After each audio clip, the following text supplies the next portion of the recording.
또 다른 작업을 시작하는 김진구 대표. 이번엔 조선시대에 만들어진 2층장. 김 대표의 복원 영역은 유럽 가구에 국한되지 않습니다. 150년 된 고가구입니다. 2조 2층장이라고 하죠. 2층장. 칠을 잘못한 부분을 다 벗겨내고 그 다음에 또 파손된 부분, 여기도 지금 이렇게 파손돼가지고 있죠. 그리고 이게 보면은 이게 경첩들이 다 이렇게 오래돼 가지고 이게 신주로 돼 가지고 아주 고급 경첩인데 다 녹이 나 있어요. 이걸 다 이게 수세미질해서 벗겨야 됩니다. 경첩의 녹을 제거할 때에는 화학약품을 사용하지 않고 공업용 수세미를 이용해 벗겨냅니다. 물론 뭐 이제 기계로 의존해서 쓸 수도 있겠지만 그래도 사람 손이 가는 게 가장 안전하고 깔끔하겠죠.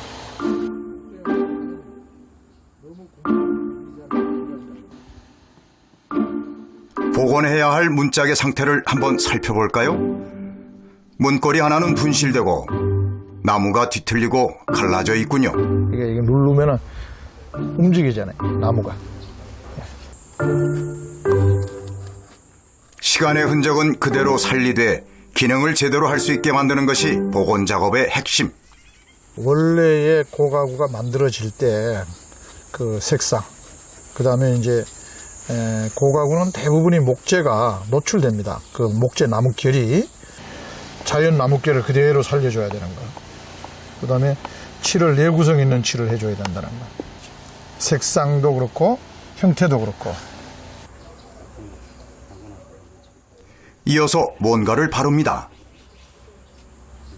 지금 본드 바르시는 거예요? 네, 그렇습니다. 이거는 아주 미세한 그런 그 바늘구멍보다 더 작은 데 들어가는 사실은 석재용인데 이걸 호환해서 제가 목재용으로 쓰고 있는데 목재용 본드는 너무 구멍이 이게 미세한 데는 들어가질 않으니까 소위 그 시중에 그 목공용 순간 접착제라는 거는 입자가 이제 뻑뻑해서 이렇게 구멍이 작은 데는 들어가질 않습니다. 갈라진 틈을 메우고 접착제까지 사용하고 나면 고운 사포를 이용해 다시 한번 표면을 정리합니다. 이게 칠을 하면은 얼룩이가 져서 나와요. 얼룩이. 지금은 잘 안 보이는데 칠을 하면 다 나타납니다. 이게 색이 무슨 색인가 보려면은 물을 묻혀줘야 됩니다. 그럼 이게 칠을 했을 때 이 색깔이 나오는 거예요. 이렇게. 그러면 이게 채색을 뭘 해야 되는가 고민하는 거죠. 칠을 하면 이렇게 돼요. 이렇게 되니까 이게 전형적인 계목 색깔이네. 이건 또 뭐예요? 이게 이제 하도라고 그래서 이건 우레탄 성분입니다. 우레탄 성분. 그러니까 이게 아주 오래 가죠, 가구가. 비 오거나 흐린 날씨에는 할 수 없는 하도 작업.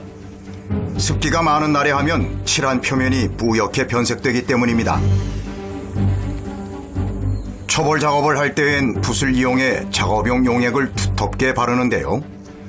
표면에 아무런 처리를 거치지 않은 나무가 용액을 흡수하는 양까지 고려한 방법입니다. 하도를 해야 나뭇결이 나타나고 또 이게 가정에 이 정도면 가정의 문화재라고 봐야 되는데 가정의 가구를 오랫동안 쓸 수 있게끔 보호해 주죠. 칠의 역할이 제가 늘 강조하는데 계란의 껍질하고 똑같아요. 하도용 용액이 마르고 나면 붓자국이 나 있는 표면을 다시 한번 평평하게 만들어줍니다.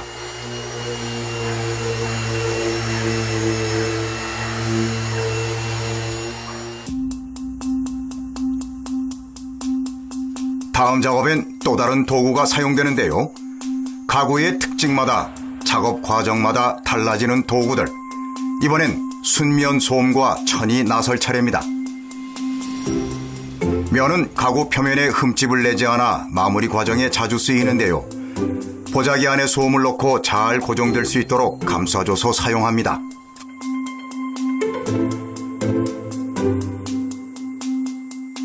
묻히면은 이제 여기 칠 떨어지면 안 좋으니까 이렇게 짜줘요. 짜주고 그다음에 이렇게 문질러. 이렇게 약간 힘을 주면서 이렇게 문질르면은 이게 사람의 힘으로 칠이 안으로 들어갑니다. 이렇게.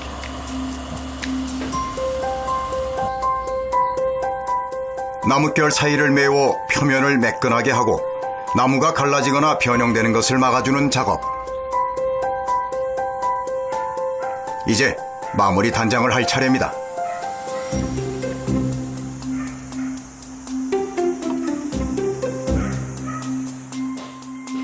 이번엔 가는 붓을 든 김진구 대표. 갈라져서 틈을 메운 부분에 나뭇결을 그려 넣어야 하기 때문인데요. 고도로 집중해야만 하는 작업입니다. 다른 나라 가구들보다 복원 기간이 훨씬 오래 걸리는 우리나라의 고가구. 짧게는 8개월에서 1년이 넘어가는 경우가 많습니다. 어느 부분을 손댔는지 짐작이 가시나요? 과거로 돌아간 듯 말끔히 복원됐습니다. 한 사람이 몇 천만 원 한 적이 있었어요. 그러니까 몇 천만 원도 금액이 아주 큰 몇 천만 원이에요. 그런데 그런 거는 뭐냐면 이제 문화재 작품이죠. 개인이 소장하고 있는 문화재. 자신이 있는 기술이기 때문에 문제가 없었습니다. 굉장히 좋아하셨어요.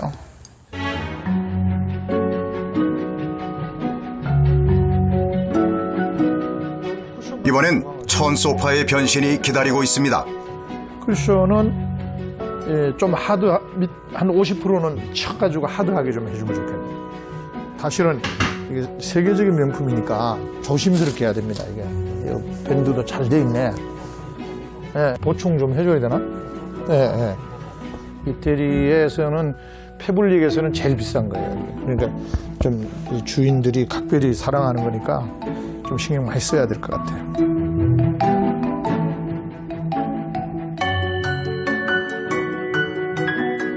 이태리 명품 패블릭 소파인데 이게 패블릭이라도 가죽보다 비싼 원단이에요, 실제로. 그런데 이제 실증 나니까 좀 실용적이고 오래 쓸 수 있는 게 아주 좋은 가죽으로 그렇게 지금 바꿔달라는 그런 주문입니다. 천은 이렇게 늘어나고 줄어들고 신축성이 있는데 가죽은 늘어나고 줄어들고가 신축성이 거의 없기 때문에 밑에 스폰지라든가 밴드라든가 이런 것들을 보강을 해주고 그래야 이게 모양이 나죠. 보완할 부분을 체크하고 부분별 크기를 측정하기 시작합니다. 라인을 하나 잡아주기 위해서 먼저 이게 통인데 가죽이라 늘어날까봐 이렇게 나눠주려고요. 가죽을 느낌이 있을까봐 우는 걸 잡아주기 위해서 약간 좀 선을 잡아주려고 좀 모양도 한번 내기 위해서. 가죽과 천이 가진 성질이 다르기 때문에 소재를 바꾸는 과정은 생각보다 까다롭습니다. 네, 그 미싱선이 똑같이 나오기 위해서 조금이라도 틀어지면 보기가 싫거든요. 울고. 그래서 똑같이 하기 위해서 그 표시를 해주는 거예요. 보이지 않는 부분까지 똑같이 만들어야 하는 작업. 각 부분별로 원단을 조심스럽게 뜯어내는데요.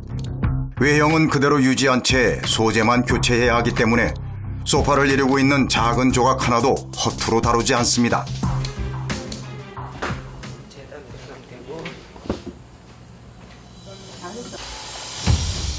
이번 교체 과정에서 들어가는 소가죽 원단은 약 7, 8장. 재료비만 250만 원이 넘습니다. 재단 전 가죽 표면에 흠집이나 다른 이상이 없는지 살피는 건 필수.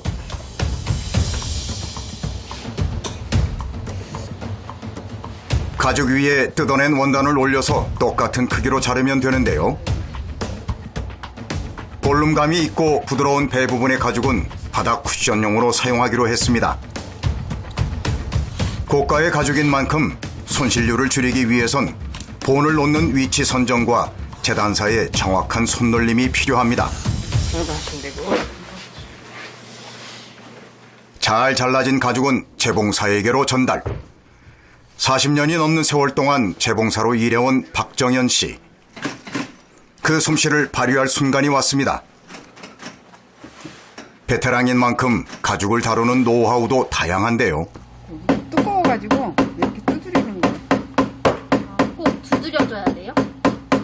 아 그러면 두드리면 얇잖아요. 얇아지잖아. 이게 가죽이니까 두꺼우니까. 이번 작업에 사용되는 가죽은 가죽 중에서도 외피에 해당하는데요. 가죽의 결과 땅구멍이 살아있지만 두께가 두꺼워 제작하기 쉽지 않은 소재입니다. 그렇기 때문에 중간중간 복원 전 소파 원단과 크기가 맞는지 체크를 해야 합니다. 소파 하나를 완성하기 위해 필요한 수백 번의 칼질과 가위질. 이 같이 많이 붙으면서 자국이 많이 나요. 이렇게 보면요. 그래서 얇게 똑같게 가게 잘라주는 거예요.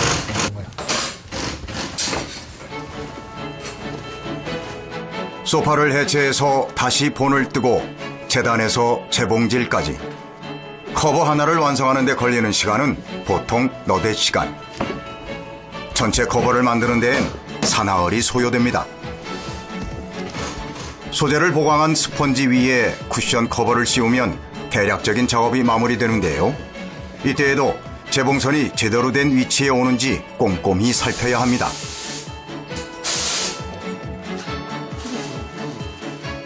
경력자들의 손길이 스친 작품이 완성됐습니다. 이제 각 부분별로 제작한 쿠션들을 조립하며 잘못된 부분은 없는지 체크해 보는데요.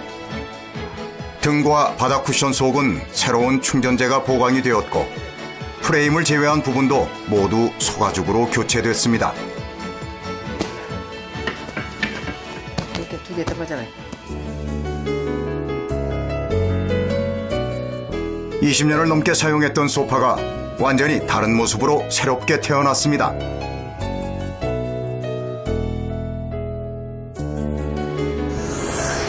같은 디자인이지만 소재가 달라지니 소파가 내는 분위기도 달라진 느낌이죠. 잘 나왔다.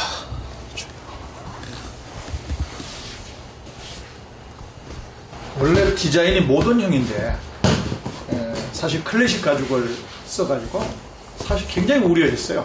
정말로 우려했어요. 그랬는데 생각보다 훨씬 예쁘게 나왔어요.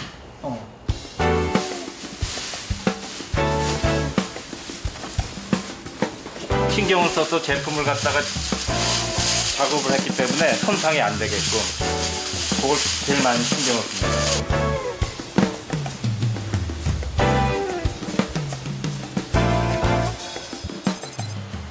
서울의 한 주택가. 낡은 소파가 새 옷을 갈아입고 다시 자기 집을 찾아왔습니다. 고가의 제품이나 특별한 추억이 있어 가구를 쉽게 버릴 수 없는 사람들. 뿐만 아니라 환경을 생각해 새 제품 구입보다 리폼을 하는 경우도 늘고 있다고 하는데요. 안녕하세요. 사모님. 네. 안녕하세요. 네, 안녕하세요. 진료해놨을 때 봐요. 컬러가 너무 네. 그럼 뭐 이거 나중에 다 보면 어떻게 놀랄 텐데? 한 통이 잘 나왔잖아. 잘 나왔네요. 좋지? 네, 좋은데. 이제 회장님 같네. 자세가 안 나와가지고. 의뢰인들의 반응도 좋습니다. 교체 후 모습이 상상과 다르다며 흡족해하지 않는 경우도 제법 있기 때문에 이 순간이 제일 긴장되고 떨린다는 작업자들.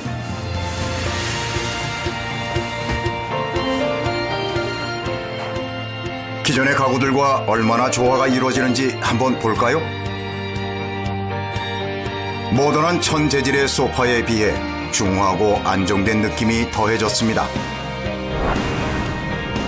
소파 하나만 바뀌었을 뿐인데 집 전체의 분위기가 달라진 것처럼 보입니다. 한번 앉아보세요. 어이구, 엄청나서 못 앉겠어. 좋네요, 아주. 완전 잘 됐으니까. 변신했어. 전에 너무 오래 써가지고 조금 이게 막 흐트러져가지고요.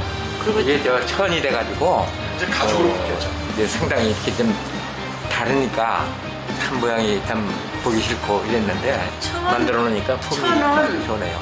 빼버리겠어. 가죽으로 바꾸면 과연 느낌이 어떨까? 이렇게 너무 잘 나와서 감사해요. 처음부터 이제 고객님이 원하시는 그 디자인을 했는데 조금 우려했습니다.